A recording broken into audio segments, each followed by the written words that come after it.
Hey guys, welcome back to the Elevate HD podcast. This is episode 21, and today I'm joined by Dr. Mike Banna, who is also known as Dr. Mike II, who is an NHS general practitioner. And I'm sure you all know him from Instagram because he is quite the personality. And I've been following him for years. So I'm very, very excited to have you on the podcast. So welcome, Mike.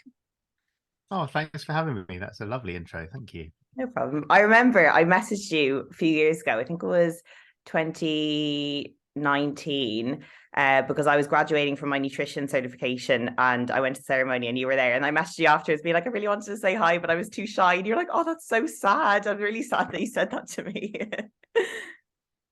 It's such a weird world, isn't it? Like with Instagram and real life, that you kind of know everybody before you meet them these days. And then I feel it as well. Like when you bump into people at sort of situations like that, and you're like, oh, I kind of want to say hello, but I don't know if they'll know. Will they know me? Will it be weird? And then sometimes you just bottle it and you don't say hello. And I think that's always, I'm like, oh, that is really sad, because like people should just say hi. Yeah.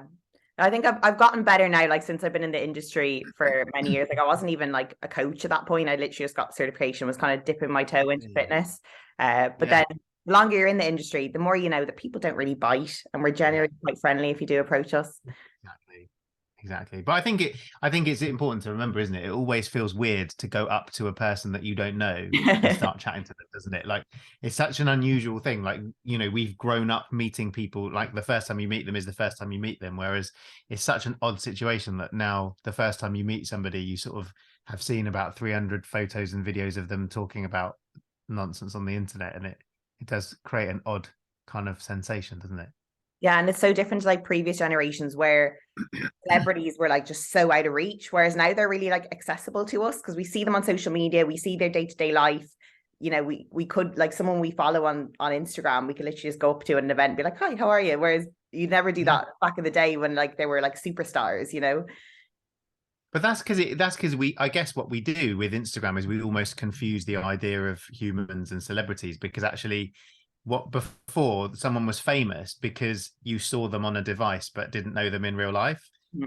Whereas now, like regular people you see on a device but don't know them in real life. And I think your brain kind of just gets confused, don't you? Like you almost look at people on Instagram as though they might be celebrities when obviously they're not. They're just people. And even people who are like, you know, you have people that have millions of followers on Instagram, but nobody would recognize them if they were in M&S, like buying a sandwich or whatever. Or somebody might, but not very many people would, because you can have such a huge following on Instagram without being famous. That's what I find really interesting. Yeah, it's bizarre, the whole thing.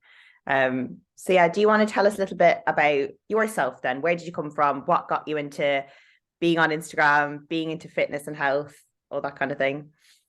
Sure. So I am an NHS GP. I actually grew up in Essex. That's where I came from. But I live on the South Coast now. And the reason I got into kind of Instagram and fitness was sort of, I guess, coincided with one another. I grew up very, very overweight, very inactive, very uninterested in health, fitness, nutrition, any of those things. And I got to a point in my life where I started to get quite concerned about the impact that was going to have on my health. I'd been, you know, like most, I think, like I would say, like most people who have grown up overweight, I tried a lot of different diets. I tried to lose weight a lot of times, and it had never, never really been successful or anything. And I just kind of decided to look at things from a different perspective, tried to change my lifestyle. And I thought I was really getting into Twitter at the time. I love writing and I love speaking to people. So Twitter was a great little outlet for me. And so because I wanted to get more into fitness, I started following some fitness accounts on Twitter. I started, like, I guess, talking about my journey as it was going. And I found that, like, the feedback I got from that, I mean, I'm sure that a psychologist would have a field day with this, but I got a lot of like validation and a lot of support and a lot of encouragement from people. Well, yeah, but I guess in the sense that, like, you know, if I was tired after work and I'd just go on Twitter and go, oh, can't be bothered to go to the gym today or whatever, I'd get probably like 5 or 6 people who I respected with 6 packs going, no, dude, go to the gym. It's going to be great. You'll smash it. And then I would go to the gym, and I just found this kind of accountability loop of, the more I talked about it, the more I kind of had to live up to this thing that I said I was going to do. And also I had a lot of help from those people as well in terms of how to physically achieve it. And then I think Instagram started to become a little bit more popular. I started to I joined a gym that was very big on socials and Instagram and stuff, and everything was on stories, and everything was on was posted somewhere, and it was just this big kind of community of people. And I guess developed this kind of community of like-minded people who were supportive and wanted to hear about this. And I'd always really wanted to kind of to be a writer. I'd always wanted to write articles. I started writing articles for the gym website. I started blogging. I just started putting out stuff about my quote unquote journey, which is a term I absolutely can't stand. But it was really it was really helpful for me. And then people seemed to be interested in listening to it. I started doing a podcast. It would just like all of these things kind of fell into place, and I kind of just fell into doing more and more of that stuff. And as my job and my career were kind of progressing, and I was moving more kind of into education as well, which I do a lot of, I guess I was kind of using Instagram as an education tool as well, starting doing more talks and things. So I'm probably just a big attention seeker, but I guess that's kind of what we all are, aren't we, really? Yeah, I think anyone who's willing to share their life on social media is kind of looking for a bit of attention. Yeah, exactly. And I think, and I find the whole like sharing of life on Instagram very interesting. Like I think a lot of people share a lot more than I would feel comfortable sharing on socials. And I think that's kind of a different thing. Like I like to use it a bit more for that education stuff, but I also like to have a laugh and chat about things too. So it's odd. It's an odd little world, isn't it? In terms of how people interact and how much ownership, I guess, you give people over your story as well. Because you see a lot of people too, and this is something I struggled with in a way. Like my background was weight loss. My whole purpose was weight loss. Everybody who followed me was hearing me talking about weight loss. And then when weight loss kind of stopped being what my goal was, it became a bit of I don't know, it became a bit tricky. I felt almost like I was, going against my own stuff. Changing your mind, I think, on social media becomes quite difficult. And I think the more that you kind of give away of yourself on socials, the harder it is to then keep hold of stuff that you want to keep hold of, and be like a human. And you see it with a lot of you see these big influencers, and people get so upset when they behave in a way that isn't compatible with what people's ideas of them was, for example. And it can be something as crazily straightforward as someone like dyeing their hair. And I was like, oh no, I don't like that. Or someone competing in physique, like for example, and oh, I don't like their new physique, don't like what they look like. Shut your face. No one asked you, but actually their argument was, well, you did ask me by being on social media, and I find all of that, really, really fascinating. Yeah, it's difficult in a way as well, because obviously you put out great information and you're very educated and informed, but without your personality, you wouldn't be as successful as you are, because it's that side of you that people stay. They come and they see the information, they see the infographics, and they're like, that attracts you to their page, them to your page. But then you have this personality and this quirky side of you, where you give all these anecdotes and stories that people find funny, and that's why people stay. And it is hard, because information is useful, but it's not going to kind of draw people in to you as a person and follow you for the long haul. So it's kind of like a balance where you need to show them a little bit of your life, but also have that barrier where you want it as well.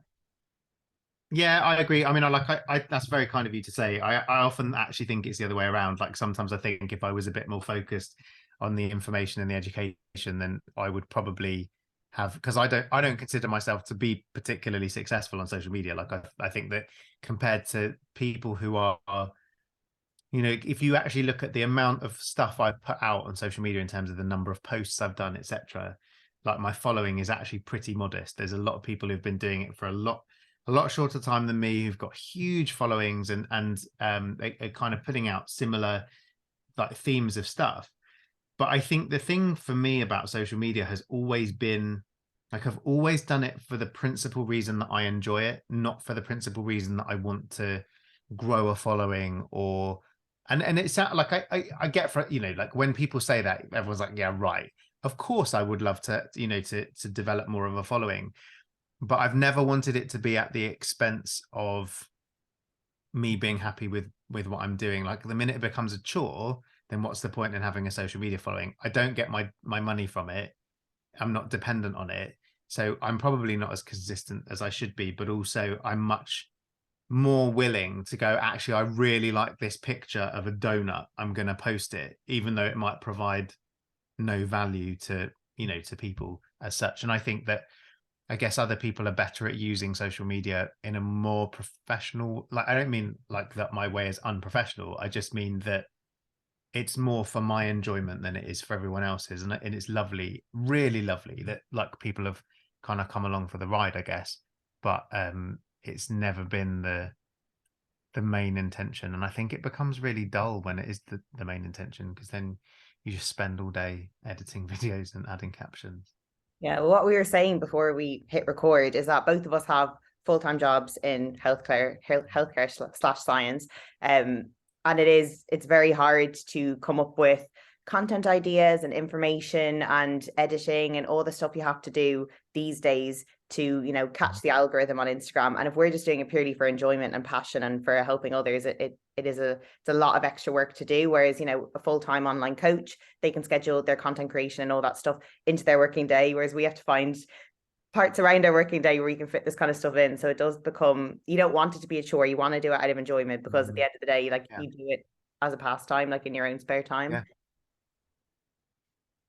Yeah. Totally. Yeah, I think that's the thing, is that it social media was supposed to be invented as a way to kind of network and make friends and chat to people and that sort of stuff. And it sort of has become very business focused, hasn't it? Like most people use it for promotion rather than for for what it was intended for. And like, it's obviously an incredibly useful tool for those things, but it just doesn't always. I think sometimes you like miss the wood for the trees, because everyone's just trying to defeat the algorithm rather than just enjoying it. Yeah, that's what I think about coaching, because I coach as a side for my normal job. And I find it's not so much who's the best coach anymore. It's who can shout the loudest on social media, who has the best hooks, who has the best reels, who has the most call to actions. And it's more like a marketing job than it is a coaching job, which is kind of sad, because I feel if you're a good coach, that should speak volumes for you, but it doesn't seem to be enough anymore. You have to learn all the skills and the editing and the video making, and you need to pay £400 for a videographer to film you talking so you can chop it into reels and all this stuff. And it's becoming a bit overwhelming. I think that it's going to do a 180 at some point where everything's just going to go back to basics, because how can it get much more than this, because it is so intense now. I mean, it's interesting hearing you say that, like, because as a client, obviously, I'm quite experienced in having coaches and in how I choose coaches, and I do think you're absolutely right. I mean, especially with like the rise of the business mentor and that sort of stuff now, you often see a lot of people telling people how to get clients, and I think the thing that I find saddest about this as a consumer watching it happen is that, like, all of these people are being taught basically how to take my money. Mm. And I see very little emphasis placed on the best way to take my money being by offering me a really great service where you are a really good coach. Yeah. And I am going to benefit massively from it, to the point where I'm happy to give you my money and I'm super satisfied with the product that I'm receiving. I see people talking about, pushing people's pain point and like, making sales. And it's like, if you're looking at me as a sale, then you're probably not the coach for me. And I'm not naive enough to think that this isn't about making money and this isn't about having viable businesses. And you can't help people if you don't have a viable business and if you don't market it correctly. But I kind of think like it's almost the salaciousness of just doing it so publicly and thinking, I'm following all of these coaches on social media and seeing seeing them talk about their wage packets and how much money they've made out of people this month. And it just feels a bit crass sometimes. I feel like, sometimes I see posts that just make me think, if I was looking for a coach right now, I wouldn't go near you with a barge pole. And I think there must be a lot of people out there who see this stuff and are as put off by it as I am. And I do think that there's something missing in that kind of formula, that actually marketing will only take you so far, like, because you might get a few sessions out of people, but if you're not a good coach, I think marketing is really important for people who are good at their job. Like I don't devalue marketing as an important thing to do, but I just wish that a little bit more emphasis was placed on, like, this is how you become a really amazing coach. This is how, when you coach people, they will tell all of their friends that you're the best coach in existence. Like, that's the marketing that I think people should be looking for. Like, and I see it like, with my own coach, I would like to believe that, I post stuff on Instagram all the time of me training with my coach. I think he's incredible, like an unbelievably good coach. And I would like to think that that kind of shines through in the content that I'm posting on social media. And then that's a marketing tool, you would think, for people to then look at that and go, oh, his coach looks really good. Why would they fall for, someone who's got a shiny font on Instagram where they can actually get someone who they know is really good, Yeah. Yeah. And that's why I find, like, I've been through several mentorships myself, because I always thought, well, they must be teaching something that I don't know about. And it's all what, even the word strategy is something that puts me off, because I'm someone who is very much like aligned with my own morals, and I have a lot of integrity that I don't want to lose. So, they were telling me to cold DM 50 people a day. You're not a person, you're a lead.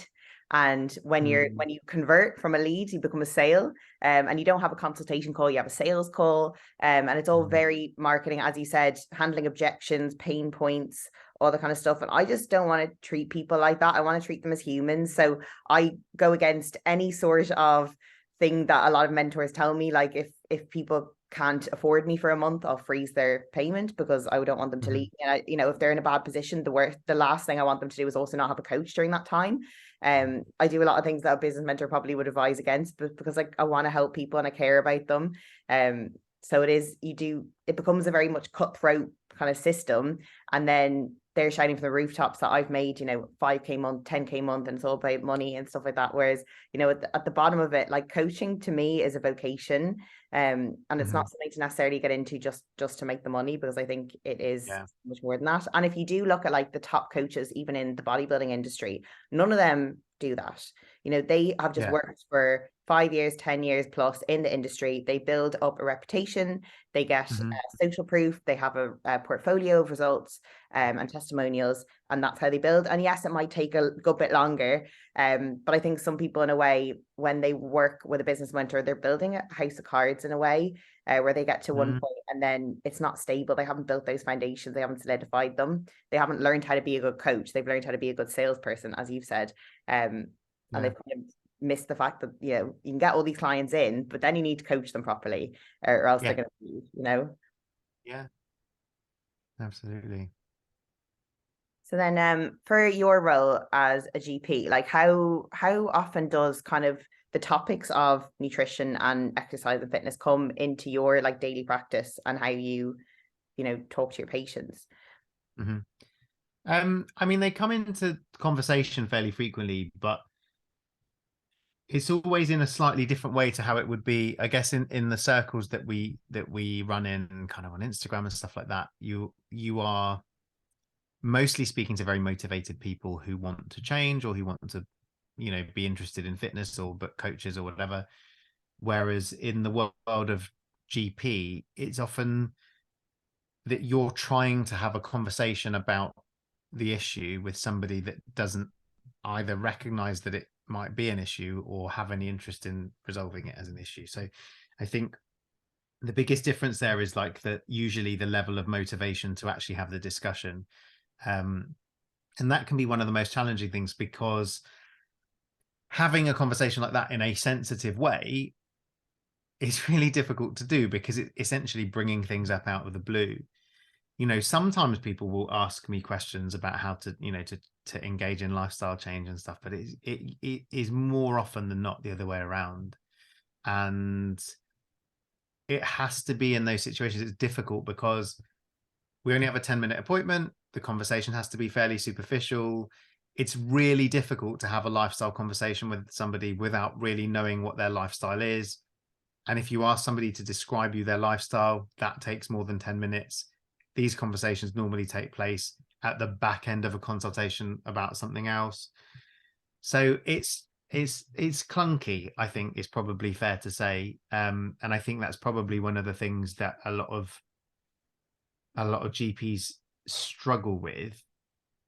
But I think also there's this issue, perhaps among the medical profession, of a bit of a lack of a cohesive, unified approach to what actually is beneficial for lifestyle change. Like from a nutritional perspective, I don't know that we all know an awful lot about nutrition. I'd like to think that I know some basics about nutrition from, you know, more from the stuff that we've talked about, from my experience of my own lifestyle change, and my delving into it through, you know, social media and, you know, nutrition mentorships and stuff like that I've done, courses that I've been on, etc.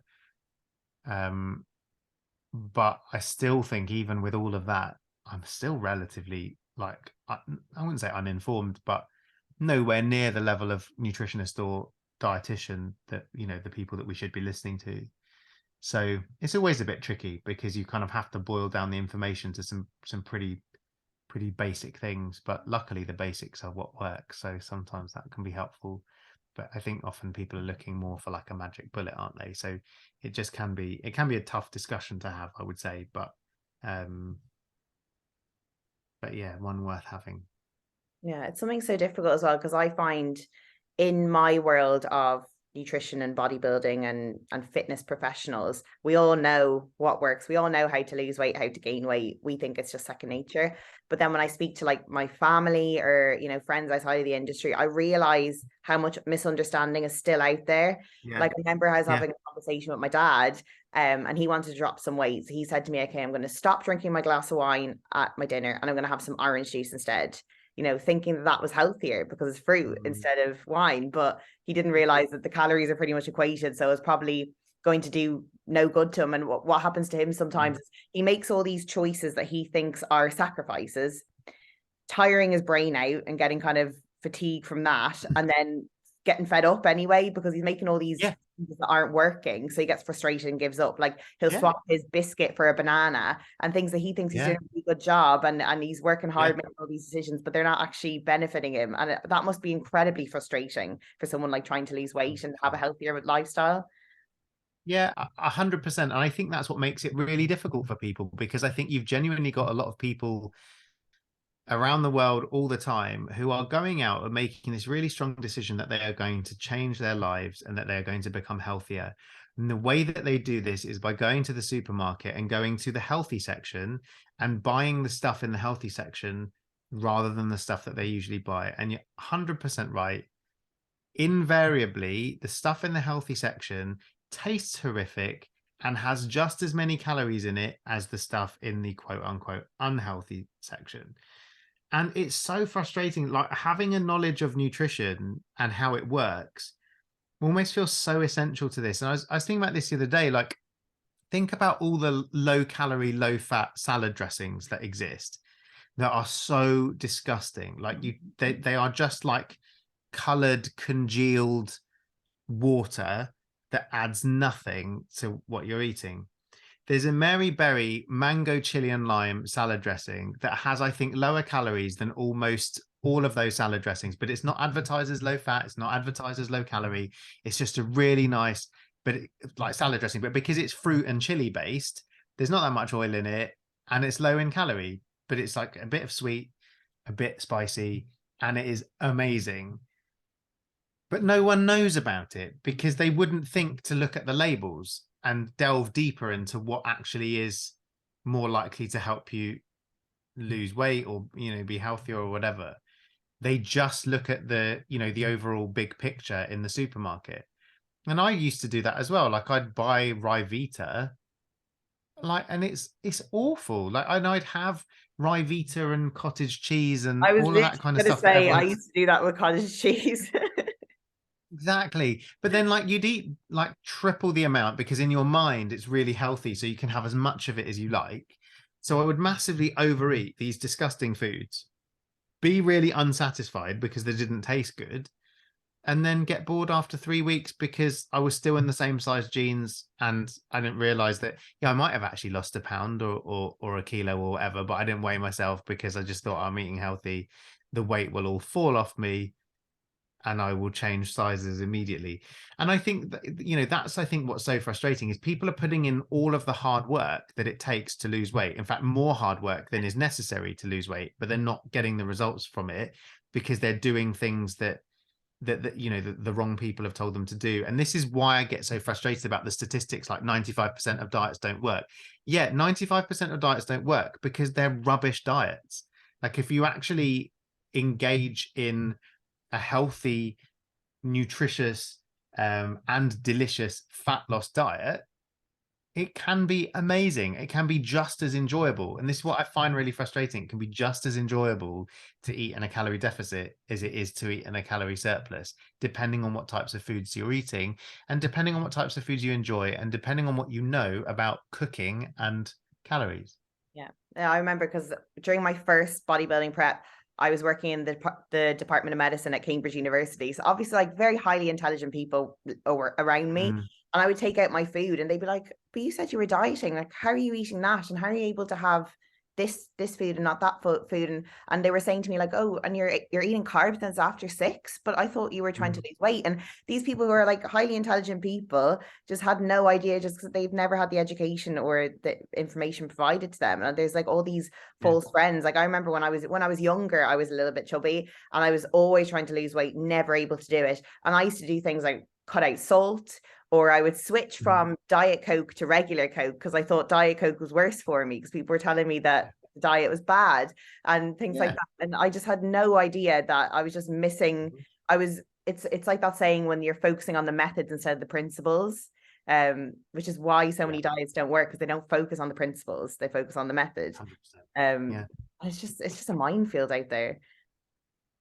I think that's the hardest thing for people generally, I think, is, and actually one of the very first fitness people that I followed on Twitter who helped me figure out how to lose weight was actually, it was sort of by accident. I think, I can't remember how we'd ended up following each other, but I noticed that it was in the day when you could get MyFitnessPal to auto post you a link to your food diary on your Twitter, and I saw that his had posted. I didn't even know what MyFitnessPal was at this time, but I was like, oh, it's posted his food diary. I wonder what this guy eats. Like, I bet he just lives on like chicken and lettuce. And I looked at it and it was like oats for breakfast, like a Subway for lunch, and then like cottage pie and potatoes and vegetables for dinner. And I was like, what? And that was the kind of first thing that got the conversation started, because again, I said to him, how come you're eating food like that? Like, I don't get it. And that was kind of the first time I guess I learned that it was possible to eat normally and lose weight. And I think, again, that's something that is massively missing from the conversation. Yeah, it's so hard. And you're trying to think of what the solution would be. Like, you think that realistically they should provide nutrition education in schools, but then you're expecting the teachers themselves to be educated enough to teach them. So it's like, where does it start? And like, what's the solution? Yeah, it does feel like a bit of an insurmountable problem at the moment, because even the general world of health hasn't really come to an agreeable consensus on how we should be, what we should be saying about nutrition. You've got, I think like the last 3 or 4 Diary of a CEO podcasts were all about nutrition, and they And all they've had four all different triggered people me who in said some four different way. things. Yeah. Yeah, all said completely different stuff, and it's really difficult because you've got, you know, people who are highly respected in their fields talking about things and saying stuff that directly contradicts one another. You know, how do we expect people to be able to understand it? And it's trying to strip things back to basics in a world that relies heavily on dramatics to sell things, Mhm. and everybody is trying to sell something. And this goes back to what we were saying about social media. Is the problem is people aren't trying to educate people, they're trying to sell to people, they're trying to sell themselves, and they're trying to sell their products. And between those two things, like, the waters have been massively muddied in terms of information, because you have got, you know, even the people that are being touted as the new experts in science, they've got their supplement companies Mhm. behind their podcasts. They're being sponsored by this person and that person to say this thing and that thing. And they end up giving out advice that is directly conflicting with current evidence-based practice. And it's infuriating to watch because they're not putting out information that helps people. They're putting out information that helps themselves. And I think that's what I find really frustrating about the current world of social media infotainment. Yeah, it is overwhelming. And like I think you've written on your Instagram a few times about like influencers who are demonizing foods as well and telling you, you know, Mhm. you need to eat this for a six pack and not that. So it's just Mm. so overwhelming. Like the people, the general population of life have all these false friends thinking they're good for them when they're not, you know, they're eating a banana instead of a biscuit. And then you go onto social media and they're saying you can't have donuts and you can't have cookies and you can't have any of this if you want to get in shape. And, you know, you have to eat alkaline foods or all this kind of thing. And it's just no wonder you're overwhelmed. Like I have clients come to me and they just are like, I don't know what to eat, because some people Yeah. say to eat this and other people say don't touch that because then you're never going to lose weight. And there's no wonder. Like it's just so overwhelming. I feel sorry for people and I know exactly how they feel because when I was younger, I had no idea. The only way, and this is why I'm kind of in two minds about demonizing like weight loss groups, because I Mhm. started Weight Watchers and it was actually the first time I kind of learned how to kind of track food and Yeah. gave me a little bit of freedom, to be honest. So a lot of people say, you know, Slimming World is terrible, Weight Watchers is awful, but to me, that was the stepping stone for me to take it into my own hands and take charge and learn how to look at food as information and how to utilize it to my advantage.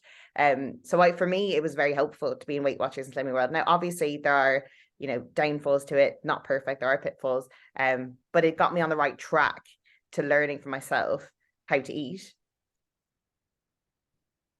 I think I have a really I often kind of reflect on this, and I think that the thing is that some things can be helpful for some people and not helpful for everybody, and some things can be harmful for some people and not harmful for everybody. And this is part of the problem, is that everybody needs a slightly different message a lot of the time.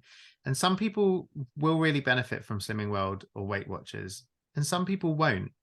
And I think, like, sometimes we throw the baby out with the bathwater because we get a little bit elitist when it comes to this kind of stuff. Like, somebody's decided that Weight Watchers is really bad, so then like Weight Watchers is really bad, and anyone that says Weight Watchers isn't really bad must also be really bad themselves. And, you know, how can Slimming World have sins with a Y, and how can they say that mashed banana is like this much, but then normal banana is, or whatever? Like, and of course there are some idiosyncrasies, but I think when you have any sort of any kind of anything that is instigated to help a masses level of people, it's always going to have some stuff in it that doesn't really make sense to those of us who are used to dealing with people as individuals.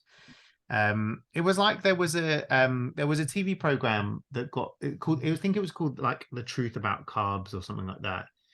And it was really, really heavily demonized by social media because it had some stuff that was basically saying, look, you know, generally speaking, try and avoid the beige. In fact, I can't even remember what it was that they did, but try and avoid the beige, like starchy foods.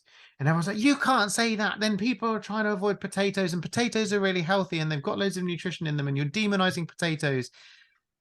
But actually, if you took the majority of people who are struggling with their health and reduced the number of the beige foods in their diet, then probably 90% of them, let's say this is a made up statistic, but the majority of them would probably get some benefits from that, right?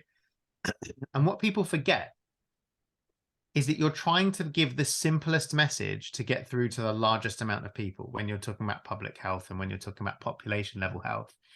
And you can't talk in the same terms in population level discussions as you can in personal discussions or in individual discussions.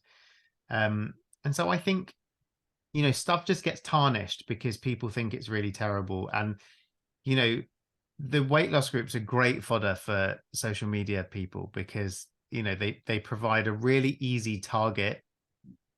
You're not being mean to an individual. You're being mean about something that probably a lot of people have struggled with over the years. And probably like a lot of people who've had, you know, who've been to Slimming World backwards and forwards or been to Weight Watchers and backwards and forwards, and it probably hasn't really worked. So they're always going to be like, yeah, you stick it to Weight Watchers, you stick it to Slimming World. But actually, you know, it doesn't necessarily mean that those things are bad for everybody. And I think this is the thing. Like, again, we always talk about people on social media as though they're good or bad. And I think there aren't that many people that are inherently perfect or inherently bad. And the same with probably a lot of approaches to weight loss. Like, you know, for some people, the keto diet will be the best diet that they ever do. For some people, flexible dieting will be the best. For some people, flexible dieting will be quite an unhealthy form of dieting. You know, I think the more that we realize that there is more than one way to skin a cat and the right thing isn't always the right thing for everybody, like the better things will be. But again, social media doesn't like us to do that. I know you can't just say it depends and then just get on your way. But I think, as you said, like it pays on social media to be polarizing and to have something to target your information at. So it probably helps those coaches who are attracting people who have maybe tried Weight Watchers and tried Slimming World and have, you know, either had to repeat the cycle or have kind of gone back after they left it. So that's their target audience. So it suits them to use them as a bullet point. But yeah, as you said, like it completely depends on the individual. And for me, it was a stepping stone towards kind of educating myself and learning how to use my fitness pal and, you know, eventually hiring my own coach. And I think there is benefit in that. And as you said, when you're making a generic program, there's going to be bits about it that aren't going to suit everyone, but they have to make some sort of guidelines to make it work. And they can't, unfortunately, give specific targets to each individual person because you're paying £8 a week. So it's just not going to be feasible. Exactly. So it is just an entry point for most people. But yeah, no, I agree with you there. But in terms of what I was going to ask you about as well, so I know you did a post recently on the GLP-1 agonists, and I was wondering what your take on them was from a GP perspective, because obviously they are starting to get utilized in the bodybuilding industry in terms of preps. Obviously off label and under the counter, whatever, underground. But from a prescribed situation, like would you advocate them to the right person? Do you think that there are other alternatives that are better? What's your kind of stance? I know it's going to be in a depends situation. It depends. Yeah, absolutely. I think it is. I think, again, like I often tend to approach these sorts of topics as a bit of a devil's advocate. And I think what I was starting to see on social media about the GLP-1 agonists is, you know, fitness people kind of losing their minds a little bit, going, this is ridiculous. You know, you can't be advocating you know, a drug for weight loss. It's outrageous. And I think it's an understandable bias to have, because traditionally weight loss drugs have been woefully inadequate. Not just inadequate, but they've had really unpleasant side effects. They've had really you know, really poor reputations in terms of focusing on, you know, like traditionally the kinds of weight loss drugs that we've had are either ones that are like dangerous stimulants to be trying to get people to be burning more calories, like fat burny type things, which have been, you know, dangerous, or the types of medications that prevent certain foods from being absorbed. So they not only don't address the behavioral issues, they kind of potentially make them worse, because then if you're sort of telling somebody that, like, you know, no fatty foods will be absorbed, then they're more likely to potentially eat more fatty foods because they think they can, quote unquote, get away with it. And so from a psychological perspective, there's been issues. And also with the side effects, you know, from that point of view, like, you know, having that the gastrointestinal side effects that you've had from drugs like that are pretty unpleasant too. So they have traditionally had a poor reputation. And I think this drug comes along that essentially is tricking you into thinking that you're a little bit fuller than you are. And that's really the only mechanism of it. And actually, that's kind of what a salad does in a way, isn't it? You know, you're eating crunchy water to trick your body into thinking that you've eaten more food than you actually have because you're trying to eat in a calorie deficit. And the reason that we need to do things like that, the reason that we need to eat Halo Top instead of real ice cream and trick ourselves into thinking that we've eaten more than we have, is because losing weight is really difficult. It's a really, really hard thing to do. So it seems weird to me that this thing that comes along that is essentially not massively different in mechanism from quote unquote being on a diet, which is what we're trying to do all the time when we're on a diet, has this big backlash from all of the people that are, that are advocating high volume, low calorie foods that aren't particularly nutritious as a tool to lose weight, right? I don't mean salads by that. I mean, I'm talking about stuff like Halo Top and protein bars and all of the little tricks that we use to try and make ourselves feel like we're not on a diet. Yeah, low calorie syrups, diet drinks, all of that kind of stuff. 10-calorie jellies, all of those sorts of things. So it's weird to me that people have such a problem with it. Having said that, I think it is very clear and very fair criticism of these drugs that they don't address the underlying behavioral issues that are involved in changing lifestyle. So you're not going to get the benefits of physical activity from taking these drugs. But if you lose 10 kilos from taking this drug, you might be able to do more physical activity, which people might be struggling with. So I think the point is that the drugs are licensed in a certain way that supports what I'm saying. And a lot of the arguments against using them are like, well, people will use them that, out of license, but I have no control over that. The only thing I've got control over is whether I prescribe them to people, obviously. And I think it's fair to say that there's criticism that, when people stop taking them, they put the weight back on. And that's why the point that I'm making is that, well, if you're looking at obesity as a clinical long-term chronic condition that is affecting someone's health, then actually suppressing it by taking medication long-term isn't the worst possible thing that you can do. In the same way that if somebody's got high blood pressure, which is affecting their health, you would be putting them on medication to suppress their blood pressure. But we also know that when they stop that medication, their blood pressure is going to go back up. So it's kind of the same concept as any other drug for any other chronic illness. But that doesn't mean that we shouldn't also be trying to implicate behavior change as well. Like that's what we should be doing at the same time. And it doesn't stop us from doing that by using the medication, but it might make it more likely to be successful. It might make it more easy to stick to. I think there's pros and cons. There's potential side effects. There are potential risks involved in taking the drug, like with any drug, and I think that people should be made fully aware of these things before they take them. I think in the bodybuilding world, Ozempic is probably like the least of our worries in terms of drug safety. But yeah, these are new medications that we don't know everything about just yet. But we've been using them to treat diabetes for quite a long time as well. So we do have some data in terms of how well tolerated they are in the effects that they have. And it just seems like, I don't know, it feels really like a bit of a double standard that people, the same people that will say, this country's got a problem with obesity and people need to lose weight because it's putting pressure on our health service. And then you go, okay, cool. Well, then here's something that we could try to help them with that. And they're like, what do you mean help them? Why would we do that? They should learn how to do it themselves. And the point is, they haven't. And why haven't they?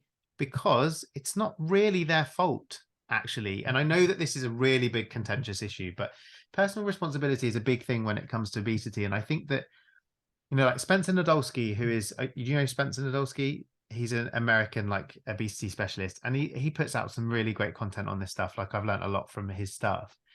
And the thing that he was saying the other day, which I think is so important, is it's like, well, what about the person that's never been to the gym, never had any interest in being lean, but has always been lean? Are they lean because they want to be lean? No, they're lean because that's their natural state of play. But we don't sort of seem to apply that sense of logic to overweight people. A lot of people are overweight because that's become their natural state of play. And that doesn't necessarily, I'm not talking about necessarily from a genetic point of view, although there's obviously a lot of evidence for that as well. But I'm talking about an environmental point of view and a preference point of view. I know people who do not like chocolate and cake and pizza and burgers. And I know a person, myself, who loves all of those things so Amazing. much, Yeah. And it's not that, like, why was I born with those preferences? I don't know. Why do I have them? Was it environmental? Is it because of advertising? What is it because of? I don't know, but it's there. And so I am going to find it harder to avoid eating cake when someone brings cake into work than someone who doesn't like cake, obviously. And I know that I don't have a problem with alcohol because I don't like alcohol enough to ever have a problem with it.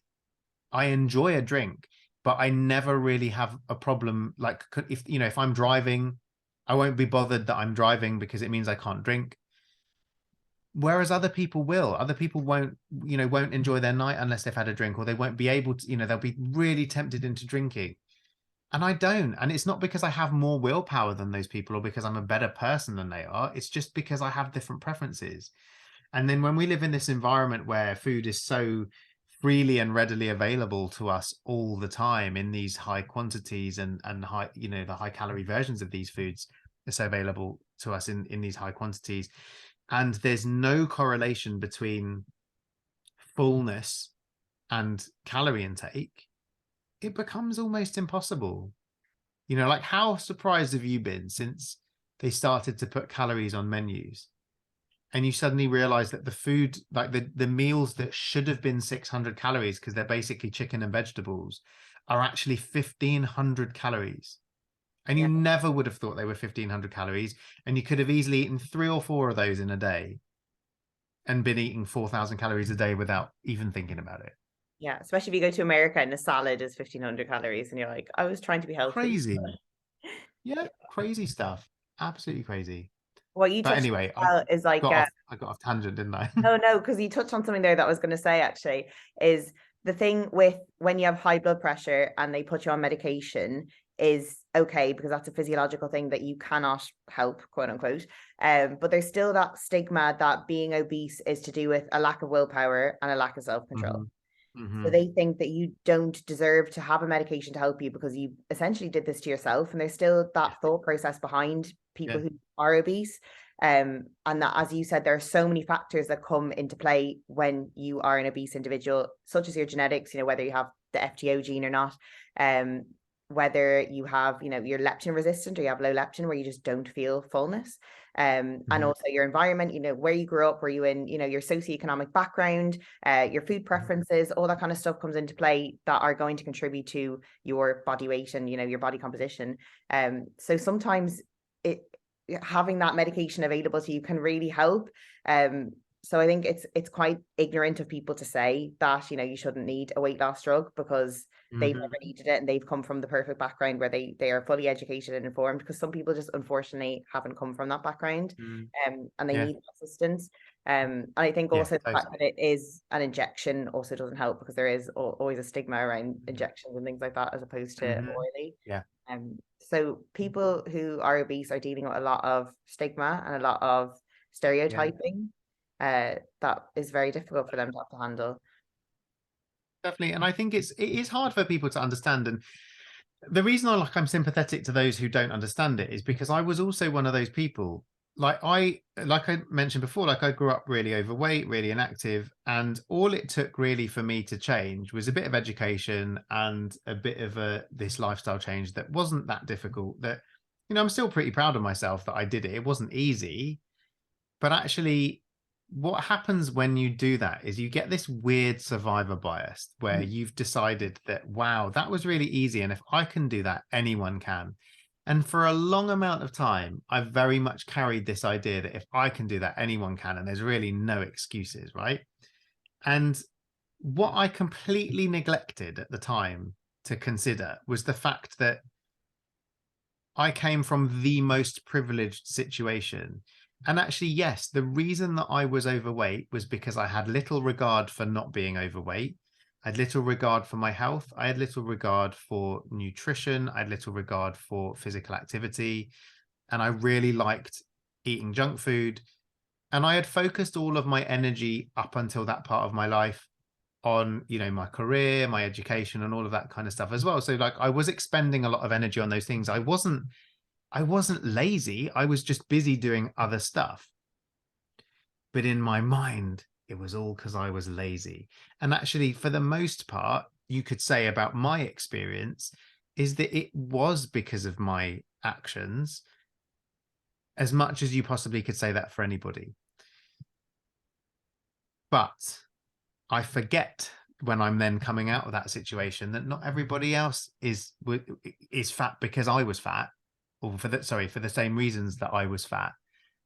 You know, there's all of these socioeconomic reasons. There's, you know, and then when I wanted to change, I knew that in that situation, I could afford to have a personal trainer. I had the education, which meant that I can read a scientific paper if I want to about nutrition. I can understand the content that's being put out on social media that is science-based and evidence-based about nutrition. I had enough time to go to the gym. I live in a safe neighborhood where I can go for a run. I'm a guy, like, so I might be less frightened of going for a run in the evening than women might be, for example. I wasn't having to be the sole carer for any individuals, particularly at that time. I had a job, which meant that I wasn't working shift patterns. You know, I wasn't having to share my income. All of these like little privileges that just within our own little lives we take for granted, and we assume that everyone else's experience is the same as our experience, and that's why we can find it so difficult to be empathetic to other people and their experiences. Oh, well, I have a really busy life and I managed to go to the gym. Yeah, it's different in it, you know? Yeah. Yeah. Everyone has their own individual circumstance. And I actually read a book Absolutely. recently called You Just Need to Lose Weight and 19 Other Myths About Fat People, because I was so aware that I was in this echo chamber that was fast, like self-fulfilling prophecy, like exacerbating like an anti-fat bias in a way, just saying, Yeah, well, yeah, I used to be chubby and I'm not anymore, so why is anyone else chubby or fat? yeah, So I read that book because I really wanted to like brain myself and yeah, really educate myself on it. Now there were yeah, some scientific inconsistencies that I had to note because I'm a scientist, that's what I do. yes. But from their perspective, psychologically, it made me really kind of brain myself and realize, oh God, I need to kind of reaffirm this to myself, because it is easy to have that bias and say, well, I did it Yeah, and I can get my clients to do it, so why can't no one else do it? it is. And like, especially like in the physique and bodybuilding world, you've got you know, a bunch of really highly motivated individuals who really love doing what they do. And actually, you know, you could argue that it would be as hard for for someone who's a bodybuilder, it'd be as hard for them to eat like really high calorie processed food and stop going to the gym for 6 months as it would be for an overweight person to eat a bodybuilder's diet and go to the gym 3 times a week for 6 months. yeah. Because you know, like, bodybuilders aren't necessarily doing it because they feel that they should. Mm. They're doing it because they love it. You Yeah. know, they're doing it because they have a passion for it. And that's what makes things doable a lot of the time. And just because you don't have a passion for something, it doesn't mean that you're less of a person. And I think that's what it can be difficult with it a lot of the time. And you know, I think, like, obviously I have a huge amount of respect for anybody that is dedicated and like commits to something and achieves their goal. I think that's an incredible quality to have. But I think sometimes we forget that the reason that we have goals and that we do those things are because that's what lights us on fire, not because we're trying to, you know, we're going against the grain to be a better person. It's because that's what we want from life. Yeah. Yeah. And that's the thing, like as you said, like, so when I go to my hospitals or something like that and I take out my Tupperware and they're saying, oh God, I don't know how you do it, I don't have that willpower, and I'm saying it's actually not willpower, because this is just how I live. So I Yeah, don't use up my willpower like stores by doing this. yeah, Whereas for them, they would be using up their reserves yeah, because it's so against what they want to yeah, do. So as you said, yeah, like, it's not for everyone, and also for people who need the reminder, the leaner you are is not directly correlative of how positive your body image is or how good you feel about yourself. It's usually the opposite. Yeah. The leaner you are, the more body dysmorphia you have and the less happy you are with your body. So if anyone's looking at people who compete saying, oh, they must be so happy with how they look, it's probably the opposite, because the longer you delve into being obsessed with your physique, the less satisfied you are with it. So it's not, you know, what we should all strive to achieve. That is not the case at all. But they also have different standards as well, I suppose, don't they? And like, actually, you know, it is when you're you know, being in shape is very different to trying to be in the best shape in the world, isn't Being it? as Like, lean as you it's such a possibly can without dying, basically. yeah.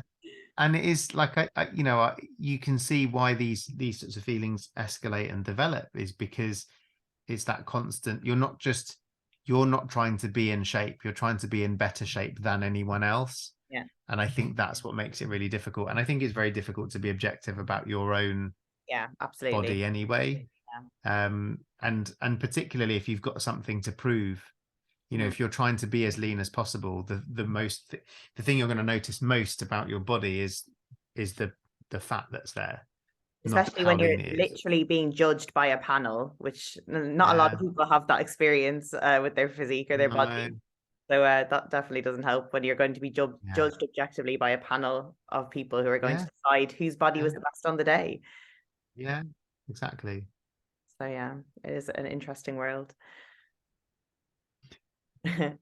So thank you very much for coming on, Mike. Do you want to tell people where they can find you? Do you want to plug anything you're going to sell? Do you have a mentorship program? Yeah, unfortunately I have nothing to sell.